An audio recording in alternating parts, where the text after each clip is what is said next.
এক পাহাড় দিয়ে ঘেরা ছোট গ্রামে মার্কো নামে ২৪ বছর বয়সী এক যুবক থাকত।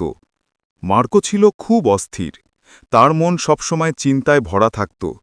সারা দিন ধরে নানান চিন্তা আসত আর যেত, আর এই চিন্তাগুলো তাকে অস্থির এবং ক্লান্ত করে তুলত। সে সবসময় তার অতীত নিয়ে দুঃখিত থাকত এবং ভবিষ্যৎ নিয়ে খুব দুশ্চিন্তা করত। এই চিন্তাগুলোর কারণে তার মন ছিল যেন এক ঝড়ের মতো। সে শান্ত থাকতে পারত না, ভালোভাবে ঘুমাতে পারত না, এমনকি হাসতেও ভুলে গিয়েছিল। একদিন মার্কো পাহাড়ের মধ্যে দূরে এক গ্রামের কথা শুনল। লোকেরা বলতো যে সেখানে একজন জ্ঞানী বৃদ্ধ মানুষ থাকেন। সেই মানুষটি একসময় শহরের একজন বিখ্যাত মনোবিদ বা সাইকোলজিস্ট ছিলেন। তিনি তার জীবনে অনেক মানুষকে সাহায্য করেছিলেন এবং তাদের শিখিয়েছিলেন কিভাবে মনের শান্তি খুঁজে পেতে হয়। এখন তিনি বৃদ্ধ। তিনি শহরের ব্যস্ত জীবন ছেড়ে প্রকৃতির কাছাকাছি এক শান্ত গ্রামে থাকতে শুরু করেছিলেন। মাঝে মাঝে তিনি আসা অতিথিদের উপদেশ দিতেন। মার্কোর মনে কৌতূহল এবং আশা জাগল। সে সিদ্ধান্ত নিল যে তাকে অবশ্যই সেই বৃদ্ধের সাথে দেখা করতে হবে। সে ভাবল, হয়তো এই জ্ঞানী মানুষটি আমাকে শান্তি খুঁজে পেতে সাহায্য করতে পারেন। অনেক দিনের লম্বা এবং ক্লান্তিকর যাত্রার পর মার্কো সেই পাহাড়ের গ্রামে পৌঁছাল। যখন সে সেখানে পৌঁছাল, সে দেখল একটি ছোট ঘর, যা সবুজ লতাপাতায় ঢাকা। ঘরের বারান্দায় বৃদ্ধ লোকটি শান্তভাবে বসেছিলেন। তার চোখ বন্ধ ছিল এবং তাকে খুব শান্ত লাগছিল। মার্কো তার কাছে এগিয়ে গেল এবং নরম স্বরে বলল, দাদু, আমার মন খুব অস্থির।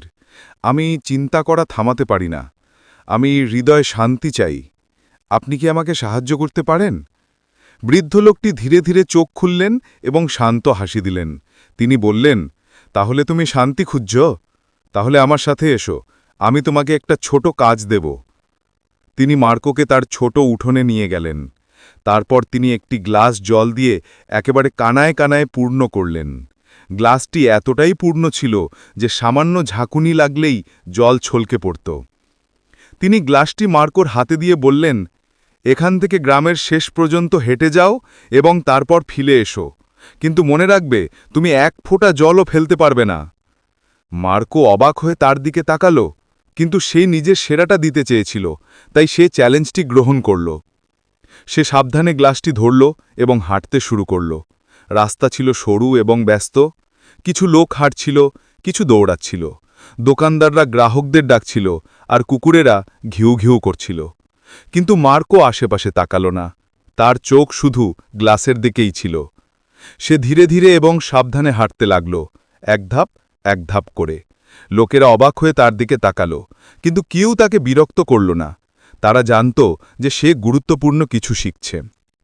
অবশেষে মার্কো বৃদ্ধের কাছে ফিরে এসে বলল, দাদু, আমি পেরেছি। আমি এক ফোঁটা জলও ফেলিনি। বৃদ্ধ লোকটি মাথা নাড়লেন এবং হাসলেন। তারপর তিনি জিজ্ঞেস করলেন, খুব ভালো, কিন্তু আমাকে বলো, তুমি কি রাস্তার পাশে খেলা করা বাচ্চাদের দেখেছিলে? তুমি কি কুকুরদের ঘেউ ঘেউ শব্দ শুনেছিলে? মার্কো অবাক হয়ে বলল, না, আমি কিছু দেখিনি বা শুনিনি। আমি শুধু গ্লাসের দিকে মনোযোগ দিচ্ছিলাম।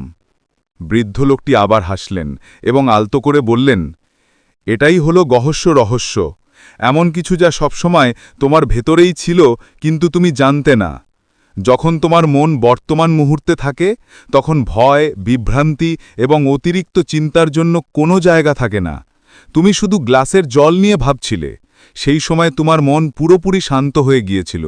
তুমি অতীত নিয়ে দুঃখিত ছিলে না, তুমি ভবিষ্যৎ নিয়ে ভীত ছিলে না। ধীরে ধীরে মার্কো বুঝতে শুরু করল, এটাই সেই শান্তি যা সে খুঁজছিল। শান্তি এমন কিছু নয় যা আমরা বাইরে খুঁজে পাই। যখন আমরা বর্তমান মুহূর্তে বাঁচি, তখন শান্তি আমাদের ভিতরেই থাকে। মার্কো মাথা নিচু করে নরম স্বরে বলল, দাদু, এখন আমি বুঝতে পেরেছি। যদি আমি আমার মনকে শান্ত করতে চাই, তাহলে আমাকে আমার মনকে এই মুহূর্তে রাখতে হবে। তখনই আসল শান্তি আসে। বৃদ্ধ লোকটি আবার হাসলেন। সূর্য ডুবে যাচ্ছিল এবং শেষ আলো মাটিতে পড়ছিল। পাখিরা তাদের বাসায় ফিরছিল। মার্কো বাড়ির পথে হাঁটতে শুরু করল। কিন্তু এখন সে আর সেই অস্থির যুবক ছিল না। সে বদলে গিয়েছিল। সে ভেতরে শান্ত ছিল, কারণ এখন সে মনকে শান্ত করার উপায় জানত।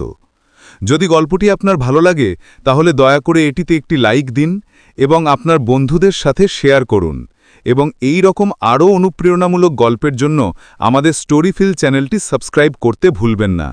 আমাদের সাথে থাকার জন্য ধন্যবাদ। নতুন চিন্তা এবং নতুন শিক্ষা নিয়ে পরের গল্পে দেখা হবে। ততদিন পর্যন্ত ভালো থাকুন এবং শান্তিতে থাকুন।